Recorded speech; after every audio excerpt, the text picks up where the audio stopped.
is the science of stupid. Warning, the stunts in this show were performed by the scientifically unsound. They've endured pain. Do not follow in their footsteps.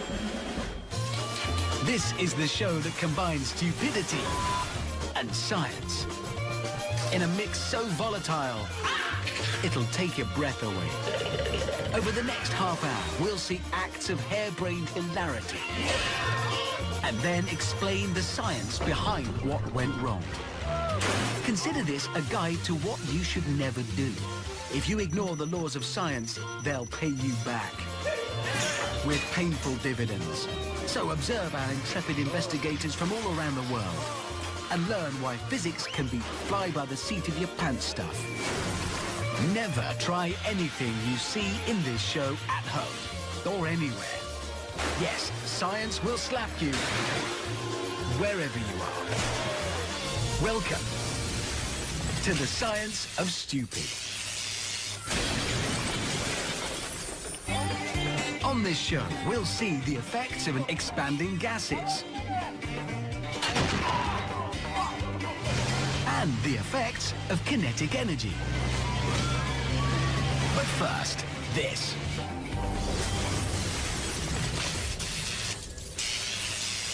Scientists and engineers have spent decades developing accessible safety technology for the masses. But there's always a joker who comes along and puts all that hard work to a different use. If you don't believe me, check out what these pranksters did with the humble airbag. At Christmas. May your holidays be filled with surprises and joy. Oh my God! At a birthday party. And even a wedding. Are you kidding me? Jason, goddammit! At least she saw the funny side. Despite what you've seen, the airbag is an extremely complex piece of engineering. When compared to cars with just seatbelts, they've reduced deaths in head-on crashes by 30% since their introduction. Here's how. Most people know airbags inflate quickly, as fast as 30 milliseconds.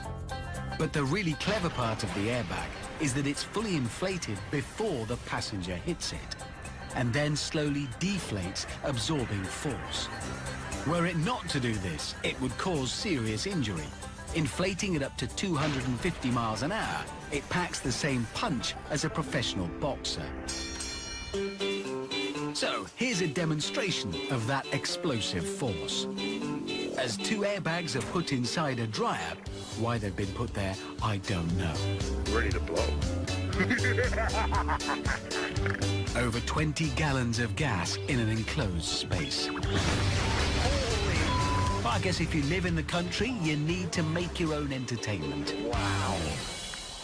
But remember, that explosive power is not what saves you. It's the cushioning effect of the deflation. An inflating airbag and a person don't mix. If you don't believe me, check this out. Our next demonstration suggests that the weight of an armchair and a fully grown man is no match for an airbag.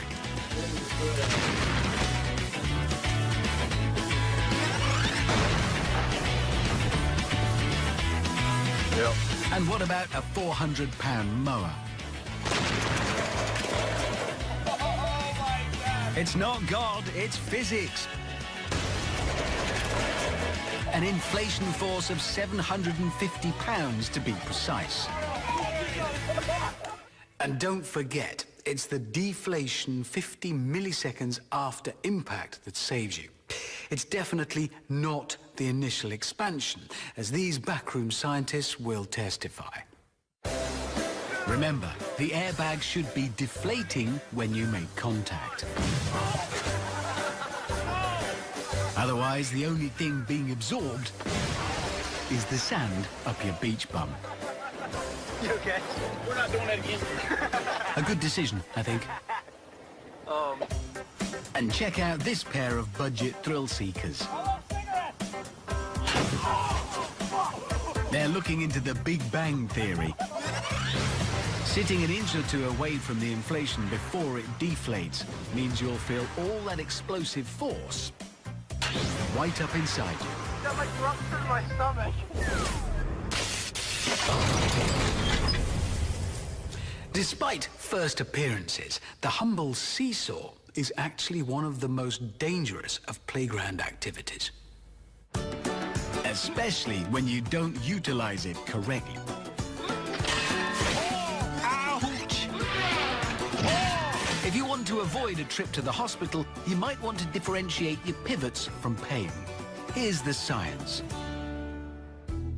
When stripped down to the basics, a seesaw is a lever balanced on a central pivot.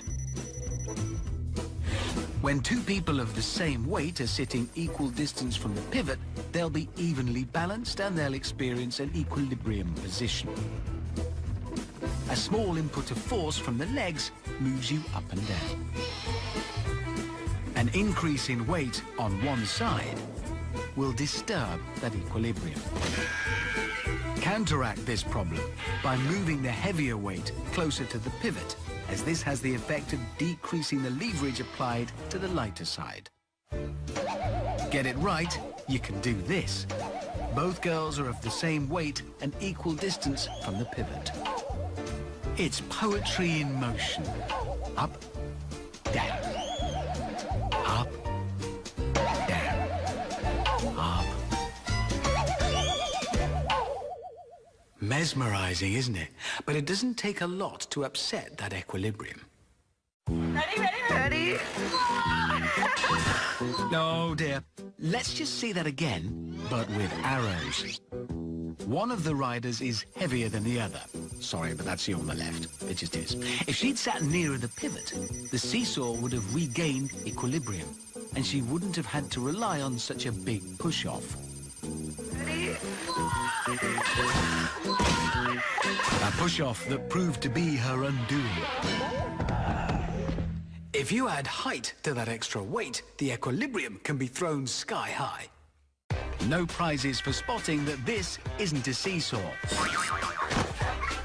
That said, this airbed can be used to similar effect.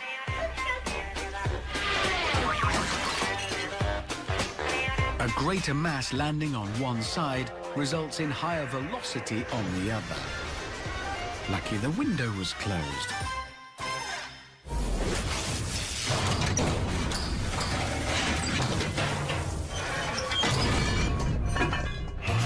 Can you guess what scientific principle this human cannonball is about to experience?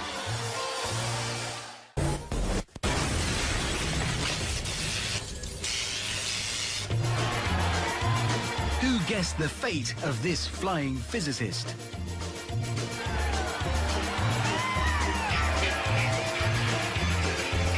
The scientific principle behind this clanger is momentum.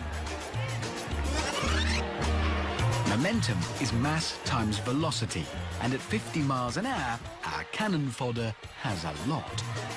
The net's job is to slowly reduce that momentum and lower the impact of force.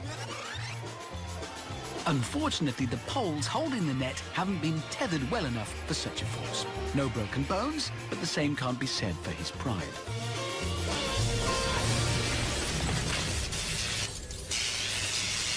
My favorite time of year is winter. The first snow has fallen, and in a scene played out across the land, children wrapped up in hats and scarves rush to their nearest hill, dragging sledges. But it's not too long until the virgin white snow is stained with blood and tears.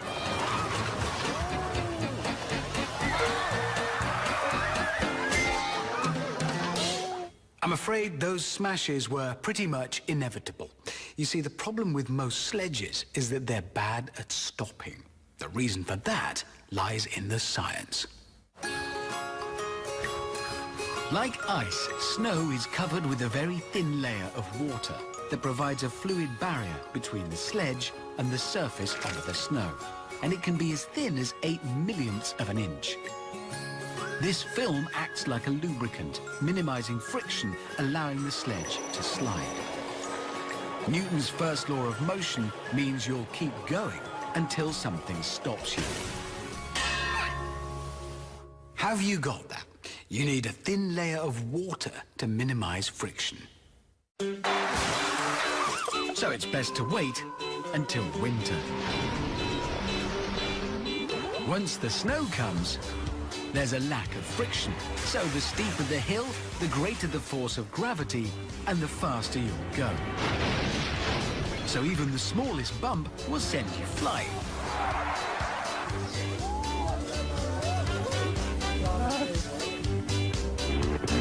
It is amazing what 8/millionths of an inch of water can do.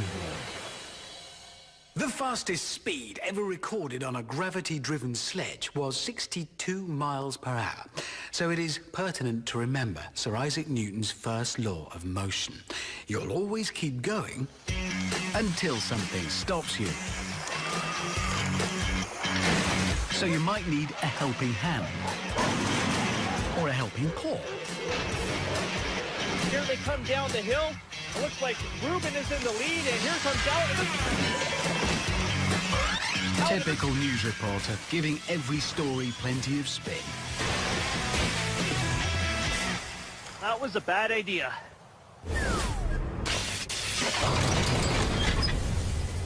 Parkour is that crazy sport invented by the French, where they jump with cat-like agility through an urban environment.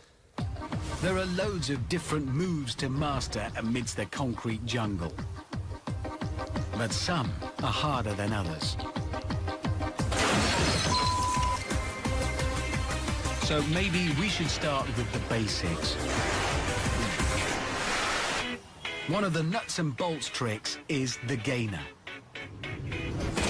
A backward somersault while still moving forward. When done correctly, it can be pretty impressive.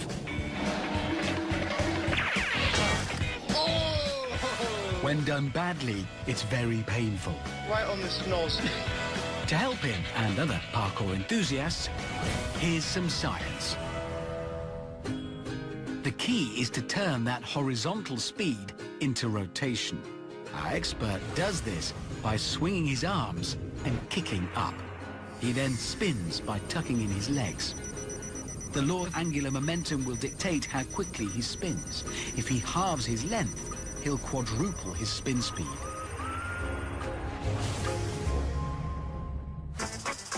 Got that? Anyone can have the occasional slip-up. Go on, have another go.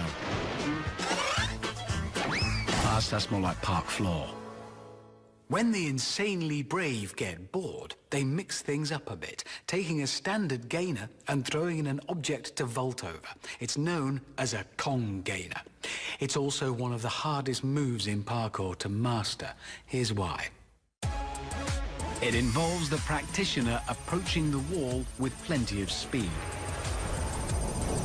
Instead of using their legs for leverage, they use their arms, pushing themselves into a full rotation. But just like the gainer, the same rules of science and common sense still apply. Like actually beginning the rotation.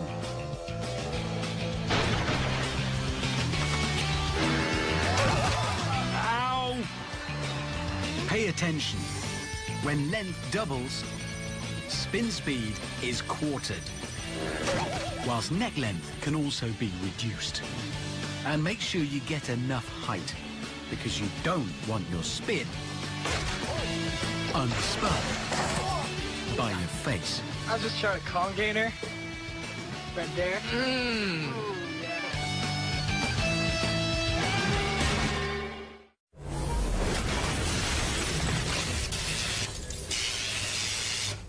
Men, let's be honest. Building a house is a pipe dream for most of us.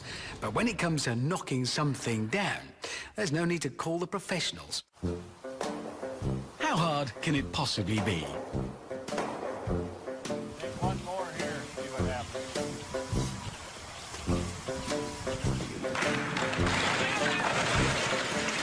Oh, no. Perhaps it is best to call the professionals.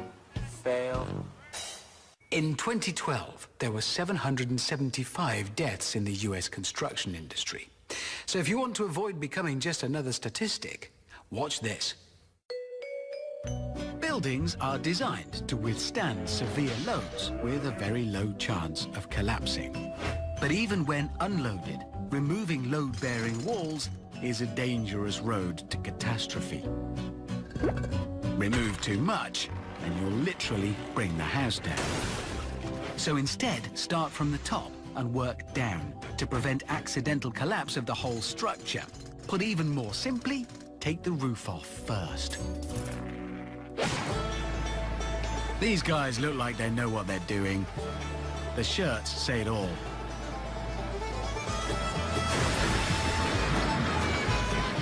Oh, you're supposed to take the roof off. That's the way to do it. No, it's not. Mark, I'm gonna kick your ass. One raw bottom later. Beautiful. Now that's the way you do it.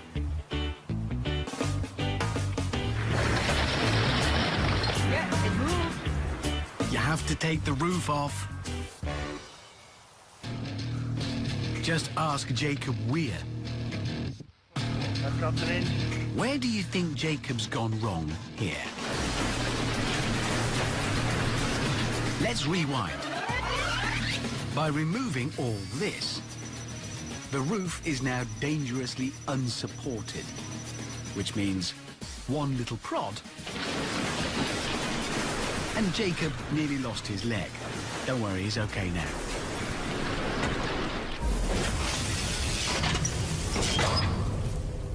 Now, I do love a beach holiday. That feeling of soft sand between your toes, the sound of the ocean, the water lapping away at your ankles, and then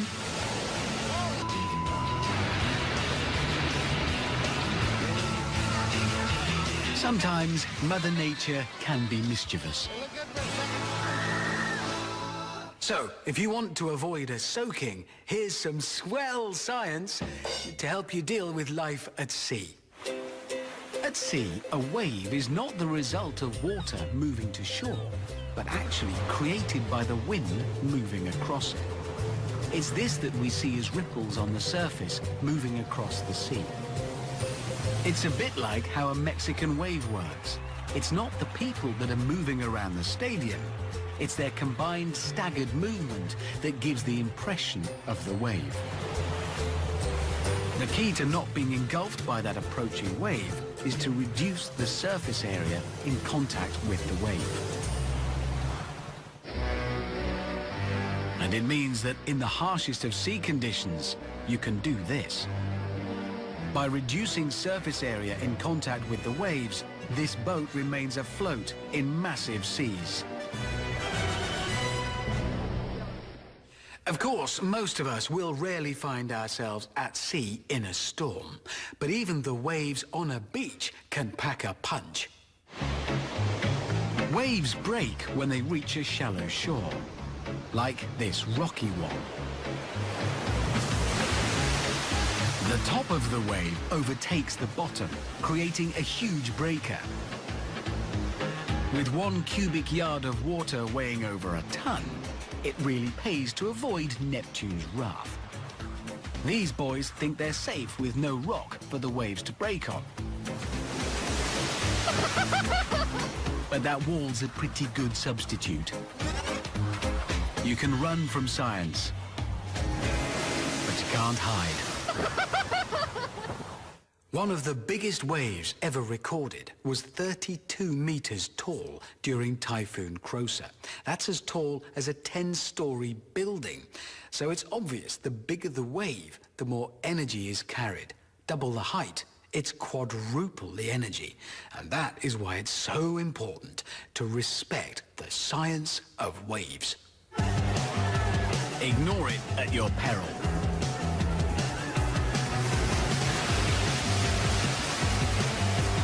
Especially close to shore, where the waves are breaking.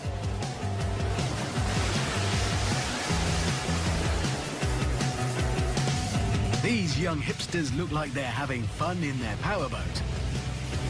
All they've got to do when meeting those pesky waves is hit them at the right angle.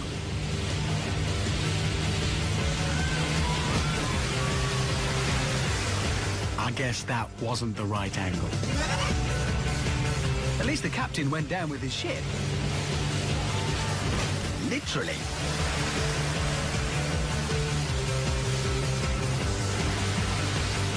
Fancy another day out tomorrow, girls?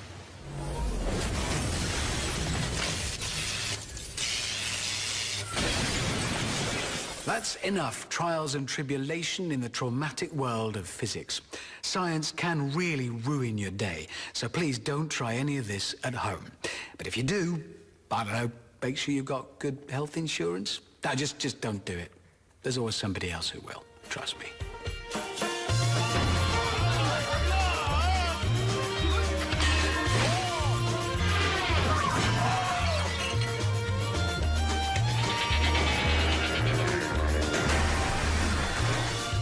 Right there.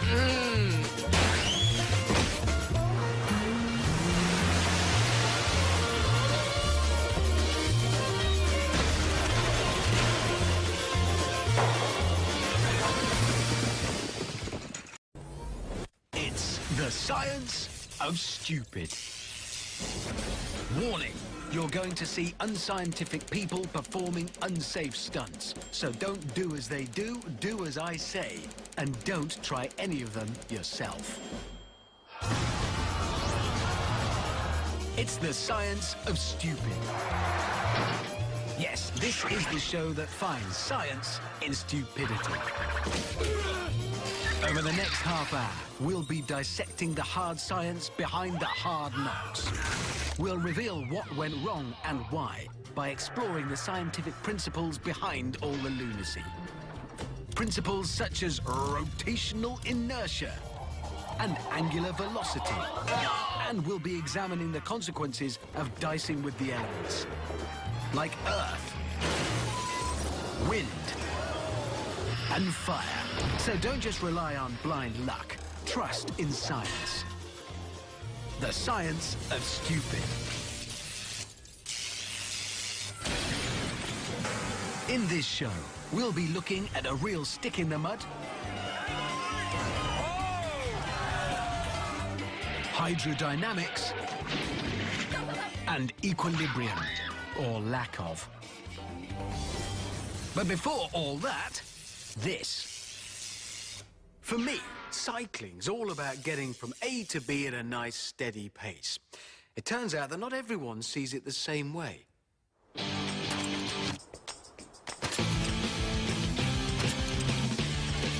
You won't see that in the Tour de France. Is he cycling or pogoing? On low-slung bikes with tough frames, urban bikers are doing their crazy bunny hops. But it seems not all bunnies can hop.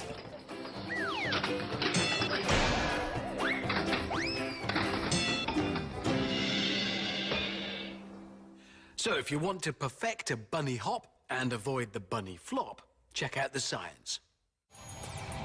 A bunny hop is all about using body weight to get the perfect trajectory in the air, partly by controlling the way a bike pivots on its wheels. Shift your body weight back to pivot on your back wheel and lever your front wheel off the ground. Scoop up the rear of the bike with your feet while shifting your weight forwards. Shift your center of gravity towards the middle to avoid pivoting forwards on the front wheel. And do wear a helmet. It really can be dangerous. Remember, it's about body weight, pivots, and generally trying to land on both wheels without falling and hurting your head. Yay! Like that. They're not that. Yes, a trampoline can increase your jump height, but it's a bit unorthodox. The real pros just use their legs. This probably isn't a pro, but let's give him a chance. What do you get if you cross a fire hydrant with a bike? That. And late takeoff means his wheel hits the hydrant before he can scoop the back up. You all right, dude? And remember what I said about wearing a helmet. Now, leaning back is correct, but overdoing it is, nuts. And he'd second that. Getting it right once isn't always enough. The first effort is textbook. There's even a little grind in the middle. On the second go, he leant back nicely, but failure to move his weight forward meant that he didn't get enough scoop to lift that back wheel. Oh yeah, one more thing for all the more expert bunnies out there. Dropping from a greater height means greater damage. He gets his rear wheel pivot spot on, scoops nicely, adds an impressive twist.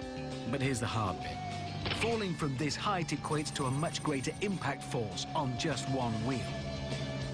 Doubling your height doubles the energy of impact. And when you're going backwards, that's sometimes asking just a little too much.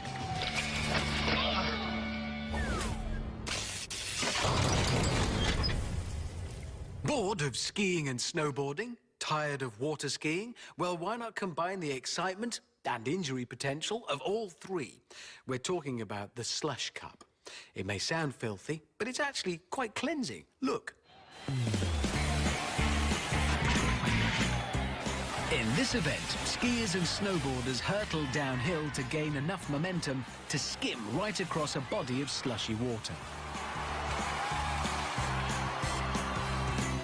More importantly for us, it regularly goes horribly wrong.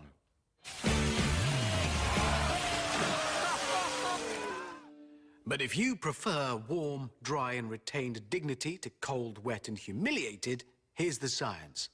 The water forces the skis upwards so they don't sink. This is called hydrodynamic planing. Double the surface area in contact with the water and you'll double the upwards force. Doubling velocity quadruples this hydrodynamic force. With enough speed and contact area, you plane across the surface of the water. Without enough, you sink. I am told it's a devilishly complicated equation, but put simply, optimum speed plus a large surface area equals a perfect glide. Nice. But here's a few things that won't help with speed. Sitting down. Wiggling around. Going backwards. Overdressing. And inevitably showing off. Generous scores, in my opinion. Maybe they should have just made the pools shorter? But with great speed comes greater need for control. Remember, I said optimum speed, not maximum speed. Mess this up and you'll not only be cold, you'll be out cold. He was fine, eventually. Wet, but fine. Of course, speed isn't everything. For hydrodynamic planing, you need a large surface area in contact with the water. It's about nailing that landing angle.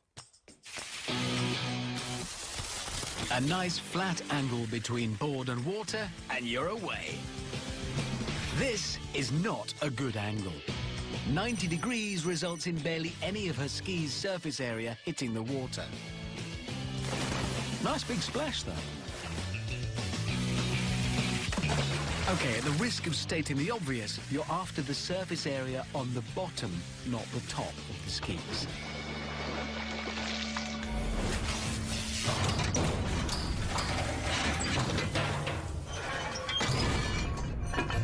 This unicyclist is about to attempt a jump into the unknown. But what scientific insight is he about to gain?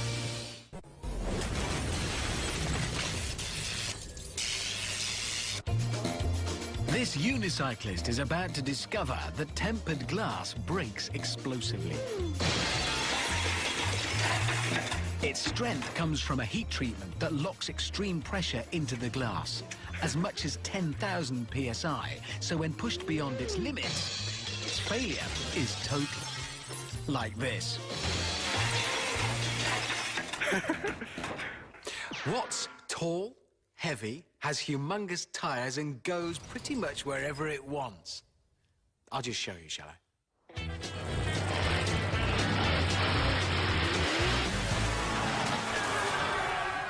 Monster trucks. And what's the problem? All that height, weight and rubber makes them an absolute beast to control. But a little science can set you on the right track. Big tyres make monster trucks very tall. If they don't have a wide wheelbase to compensate, their centre of gravity will be too high for stability. Double the height of a truck, and you halve the G-force needed to topple it. So, that high centre of gravity, how big a deal is it? What's the risk of tipping when ploughing through a load of speed-sapping mud? Will the truck be okay? Nah. A little ditch is all it takes to flip this top-heavy truck. Don't worry, he's fine. Uh-oh, here come the autograph hunters.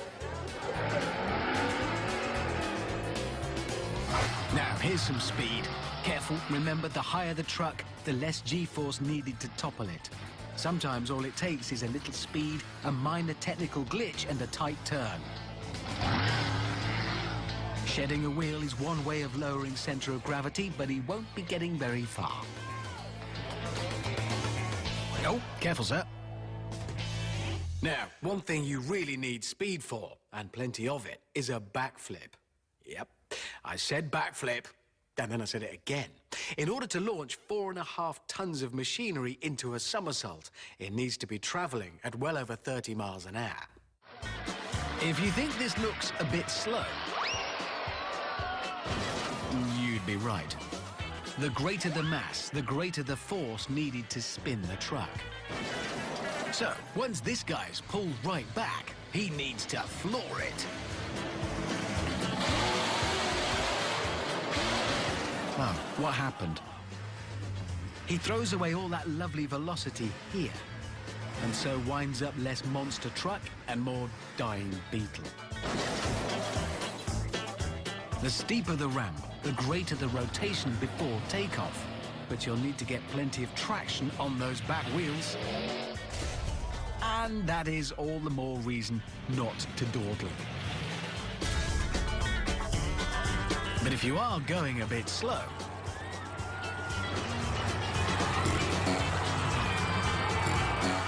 there's nothing like a set of big bouncy tyres to get you back on track. Well, that worked out quite well. Now do it again. Back at school, the best way to fell a bigger lad was always a swift kick to the unmentionables. Add a few years' training, and the power of a kick becomes far more dangerous. Roundhouse kicks, for example, have been measured to generate 3,000 pounds of force. But with great power comes great pain. Same old schoolyard trick, just applied in a less direct fashion. Now you know how hard it can be. You want to make sure you've got your accuracy spot on, and that's down to balance. To stay balanced, all the forces acting on the kicker's body must be aligned and equal, as in this sparring stance. He uses force to accelerate his leg and strike his opponent. A faster kick has greater momentum and delivers more force in the impact. But all that momentum can unbalance him. So when kicking, he swings his arms in the other direction to counterbalance the kick's momentum and keeps all the downforce of his weight passing through his support leg, with his foot rooted firmly to the ground.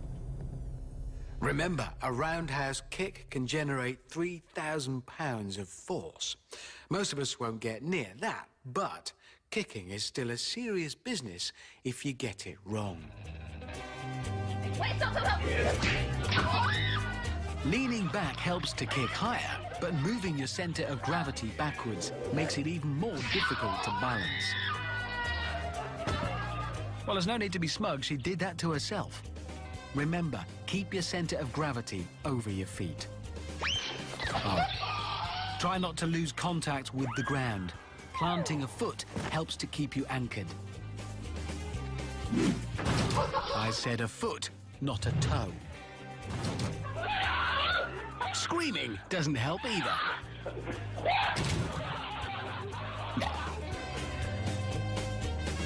Now for an aerial kick. You have to balance all the forces acting on you when you land. Tricky when your opponent is making minor adjustments with his hand. Another thing that can really affect your balance. Impact. If you're going to practice office karate, it's one thing being light on your feet. Just remember the light above your head. It's simple. Get your balance right and you'll nail your kick. Just don't nail your friend. That's not polite. Him in the head.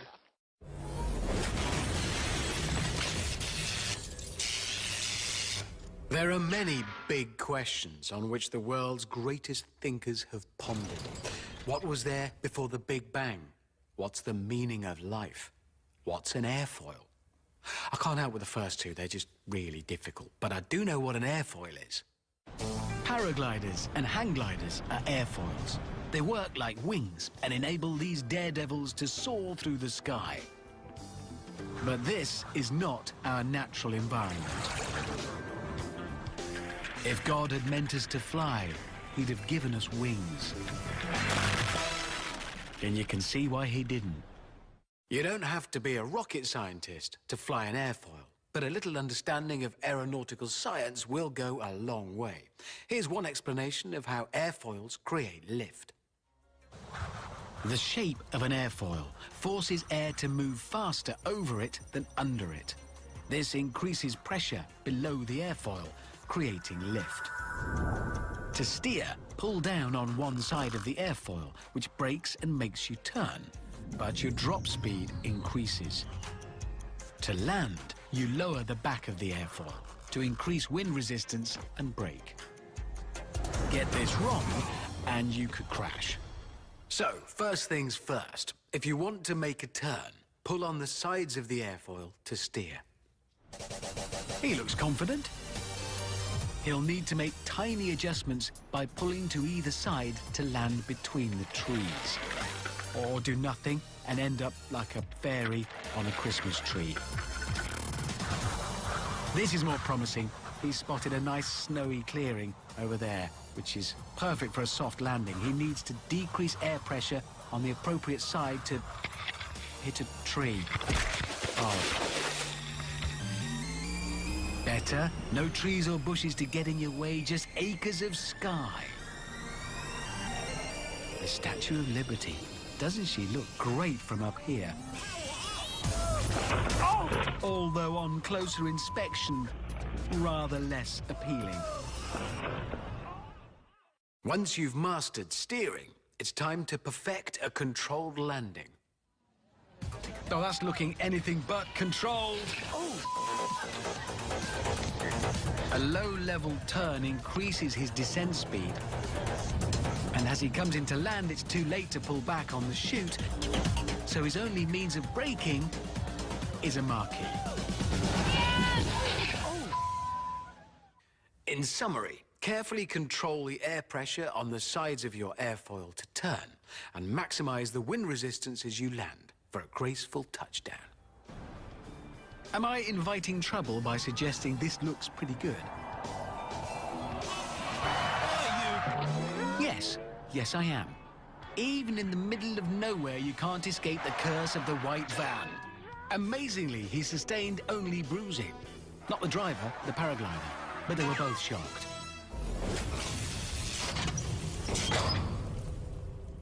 For most people, the basic idea with a car is to use the engine to provide drive to the wheels and actually go somewhere.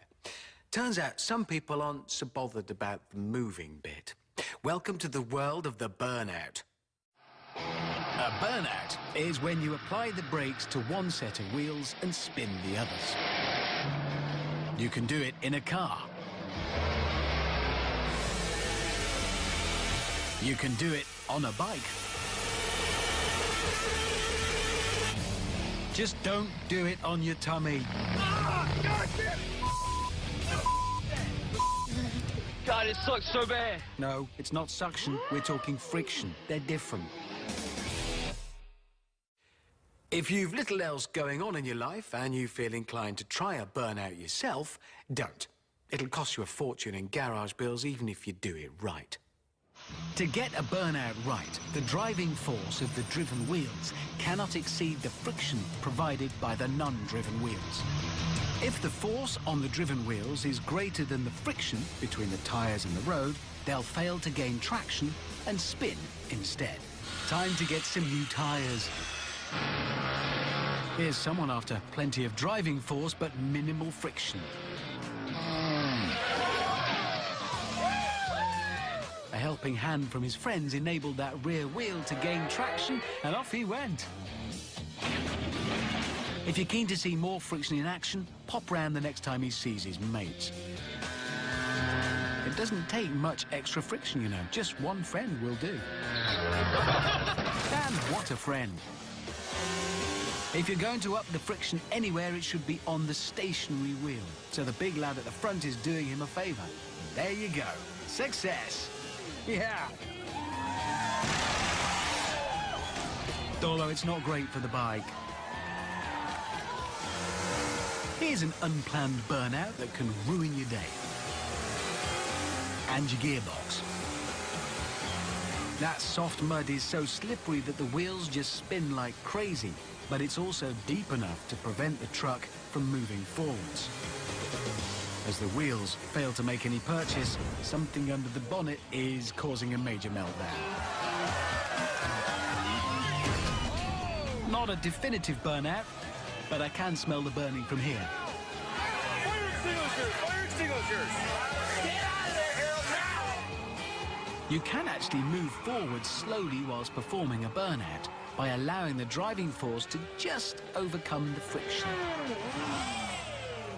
But not by that much. Quit while you're ahead. It's not scientific, it's just common sense.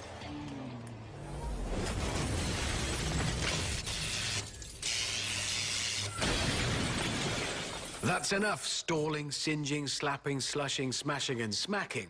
I'm having myself taken into protective custody in case one of our hapless heroes asks me out for a spin. But I won't ignore the safety warnings. This is as close as I'm getting to the science of stupid.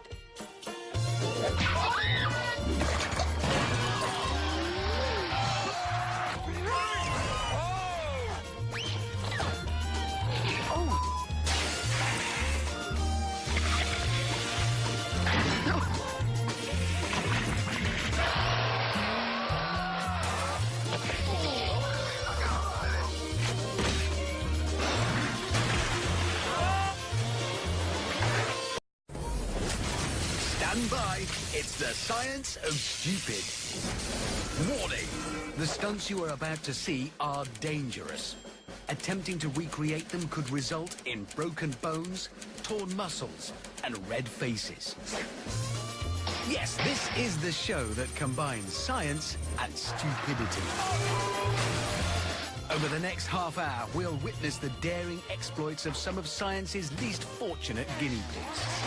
We'll explain what went wrong and why by exploring the scientific principles behind fluid dynamics, flammability, the vestibular system, and our old friend friction. Science is an unforgiving mistress. Treat her with respect, or it'll all end in tears. So don't try any of this at home, or anywhere else for that matter. Watch out! It's the science of stupid.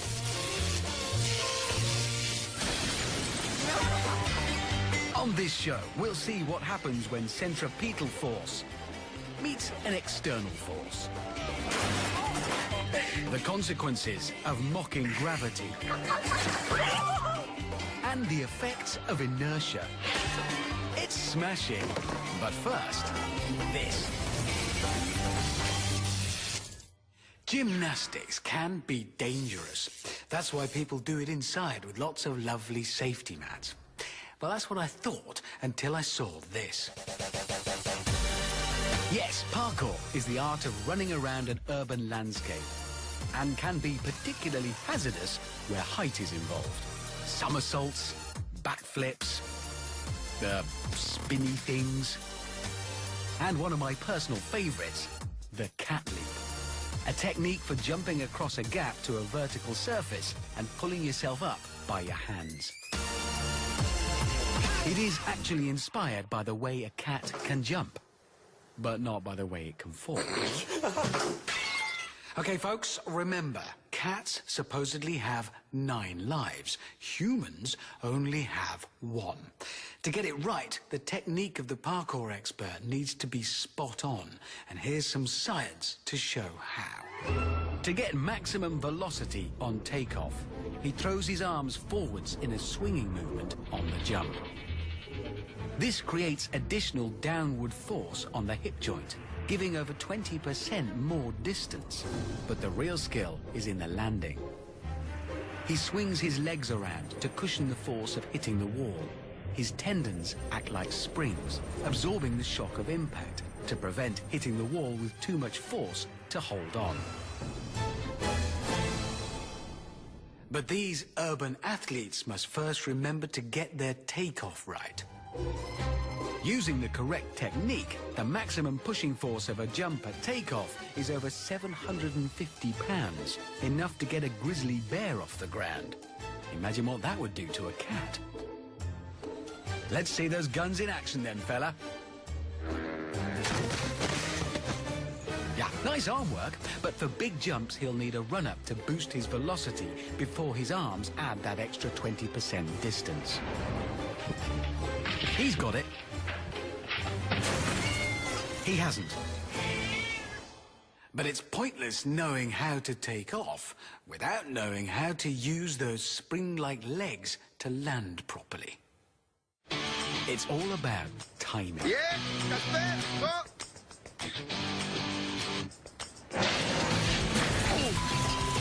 Just ask Casper. Casper brought his feet up too late, preventing his legs from acting like springs and absorbing the impact, meaning he hits the wall with too much force and falls like a ton of bricks. Yeah. Don't worry, he's fine. So he wants to bring his feet up nice and early, right? Not quite. He brings his legs up too early, and the absorbed energy released from those spring-like muscles simply bounces him off the wall like a tennis ball.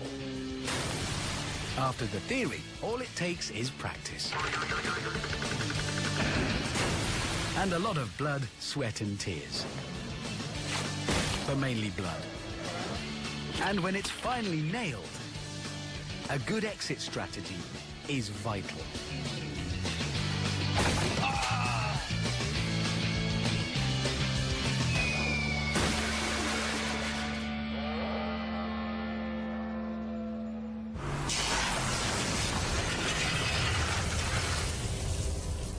Surely, the only real danger of being towed through the water by a boat is that sooner or later you might get a bit wet.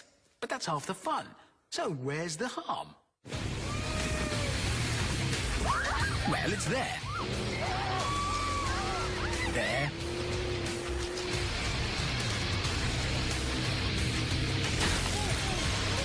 And there. Well, aside from using your eyes and looking where you're going, there is a little scientific know-how on towing that might save you losing control of your mates and mashing them into a pulp. Here it is. When a boat towing an object turns, the object turns too, due to centripetal force created by the tension in the tow rope. The object being towed has to travel further than the boat within the same time, and so will travel faster than the boat. During a 360-degree turn, the force of the whip is so large, it can actually triple the speed of the object compared to the boat. If that boat is traveling at 20 miles per hour, these chaps could be doing up to 60. Here's a wakeboarder enjoying centripetal force. Remember, as you get towed around corners, you're likely to be going a lot faster. At this point, the only thing likely to stop you is an external force. From something like a bridge. Now let's see how those forces work on dry land. Much the same way. With much the same results. Okay, so what science is trying to tell us is to take it easy on your corners and only hammer it on the straights. Yeah, but it's not quite as simple as that. When the thing you're being towed about on is a large inflatable object, like a tube, you can encounter another problem: taking off. Oh, Dominic! Yeah! Great at taking off, rubbish at actually flying. Remember that. Well, you probably will. Tubes have similar aerodynamics to airplane wings, with curved edges and a flattish profile. So when the underside of the tube lifts up, the air hitting it creates pressure, pushing it further upwards. An airplane has wings to keep it stable in the air. An inflatable tube does not. So next time someone offers you a tow about in the water, remember that things could get fast. You might even fly, which is fun, if you're partial to a bit of whiplash.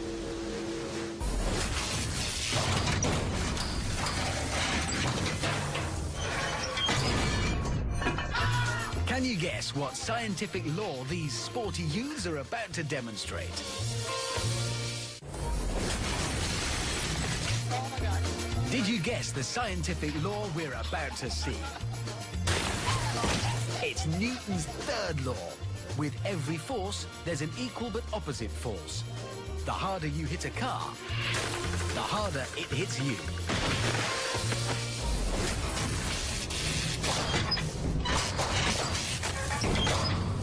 Can you guess what the most dangerous consumer product in the United States is? No? Here's a clue.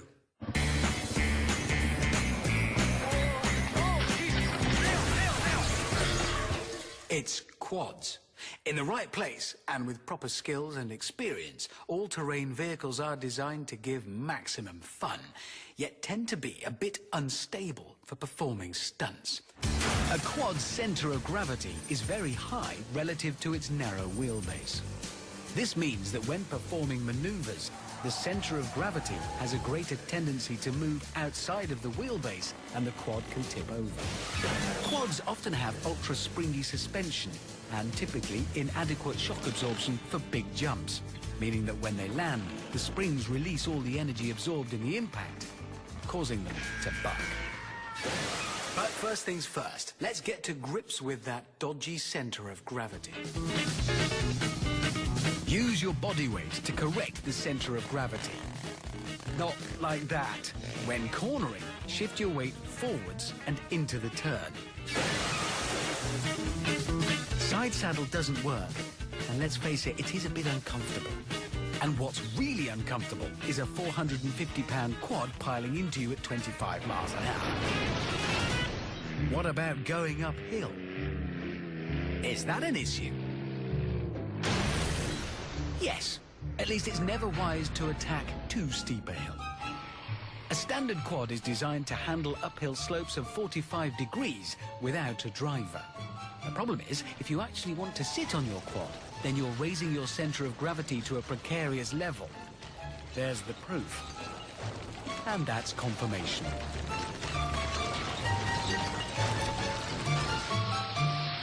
On an uphill gradient, keep your weight forward to keep that centre of gravity within the wheelbase.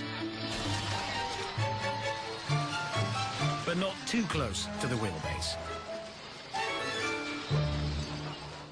Right, so now you know why having a high centre of gravity can be a problem. So you might want to think carefully before attempting a jump. No, oh my God, he's gonna crash. Hey, that's a plot spoiler. Okay, you don't need science to tell you that you shouldn't jump into a cliff. But there is somewhere science can help. Remember what I said about springy suspension? Well, there you go. When jumping, you need to stand up to use your legs like shock absorbers, as well as adjusting the center of gravity by keeping your body weight back. I said back. And do watch out for the wall.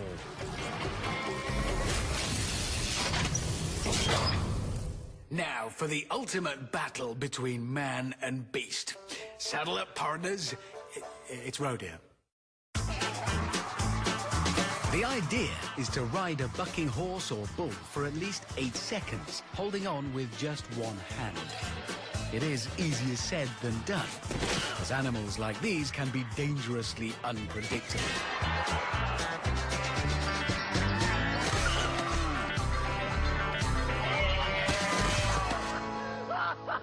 It's not just about holding on. There is a bit of science too. So, listen up, y'all. Parts. Professional rodeo riders overcome the effects of inertia by using their center of mass to counteract the bucking forces acting on them, pushing their body backwards when the animal kicks back and forwards when it rears up. But even for pros, this is no mean feat. If you're looking for a demonstration of the science, everything's happening a bit fast with a pro rider. But with the aid of some intrepid amateurs and the mechanical bull, we can see the effects of inertia in a more controlled environment. Here's test subject 1. Are you ready? Good. Okay, if you're sure. Let's break that down. Here's the kicking force. Here's the change of direction. Here's inertia keeping her moving forwards. And here's the nose job. Inertia isn't a force. In fact, it's a property that's present in everything and everyone, including him. And her. And him. Oh, a somersault. Well done. This lady is about to demonstrate the relationship between inertia and mass. It's proportional. So once the bull gets her moving, it's almost impossible for her to stop. So what have we learned? Well, riding rodeo will subject you to the meaner side of inertia. Fail to use your body mass to counteract this, and you're going to wind up eating dirt. Tasty. I've always dreamt of having special powers, like a superhero. So when I heard about Batmaning, I thought, this is going to be exciting. Right, I'm so disappointed that I've missed out on planking that I'm going to give Batmaning a go, just for you, Natalie. Look away, Natalie. I've got a feeling he hasn't considered the gravity of the situation.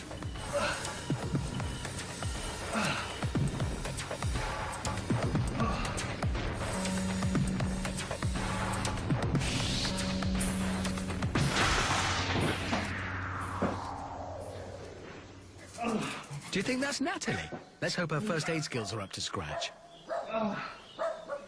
Batmaning can look boring, but in the wrong place can be incredibly hazardous. So at least pay attention to the science. Batmaning relies on keeping the ankles tensed as tightly as possible and adhering to the principles of leverage. Feet balanced on the door edge are effectively a lever on a pivot. Leverage dictates that the greater the distance between the pivot point and the force applied to the lever, the less force it takes to turn that lever. For Batmaning, that means ankles are as close to the door as possible. Double the distance from ankles to door edge, and it's double the tendency to rotate and fall off.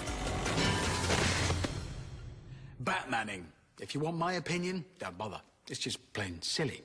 But in the world of science, we would know nothing without the work of our great pioneers. And here they are. Remember, it's all about keeping those ankles tense and the principles of leverage.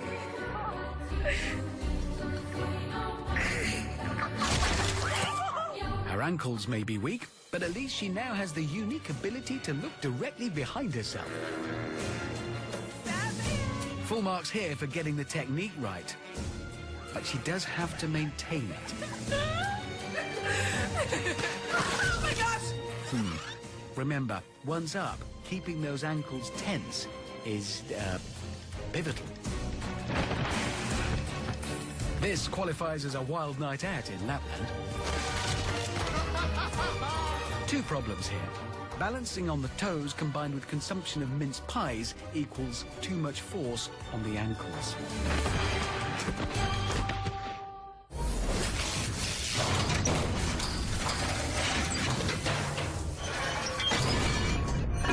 Riding a motorbike safely is important, if you're riding a motorbike. And if you are, you need the right equipment and training. So motorbike jumps seem like sheer madness. But they do say insanity is close to genius. So perhaps we shouldn't be too judgmental.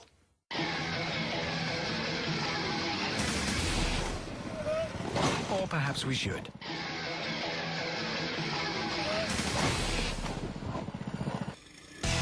There are some common sense rules. A bike that actually fits. A regularly maintained bike. And no performing stunts in a forest. But there's also some science. So what do you need to perform the perfect jump? 2 wheels, a big motor, and very little common sense? Well, there's more to it than that. It's all about speed and angles. The first thing you'll need is adequate speed. Speed equals distance over time, so the further you jump, the more speed you'll need to achieve it. The next ingredient is the angle of launch. Adjust the takeoff angle to determine the desired trajectory. Balancing time in the air created by height and forward movement gives the right direction. They say the road to success is paved with failures. And that's just as well because we've got plenty. Okay, so first things first. Getting up to an adequate speed. That was inadequate. For maximum speed, open up that throttle. Especially if you're an adult on a child's bike. Once he's up to speed and wants to do some tricks, a really steep angle directs his velocity skywards. And what goes up? Oh, nice recovery. How many degrees is that? Who knows? But letting go isn't always the answer if you're not sure. And of course, angle of landing is just as important as angle of takeoff. To minimize impact, the difference between your angle of descent, this, and the angle of landing surface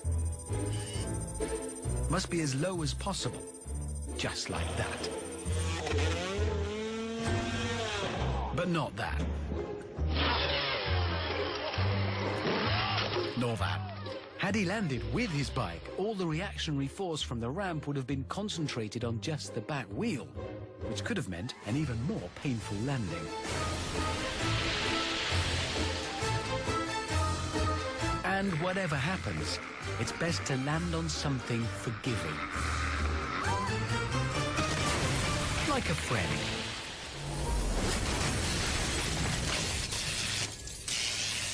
That's about as much senseless violence as I can take for now. They do say no pain, no gain, and I hope you've gained some scientific take-home from this. To skip on the pain, just refrain from repeating anything you've just seen. I mean, anything, literally, at all.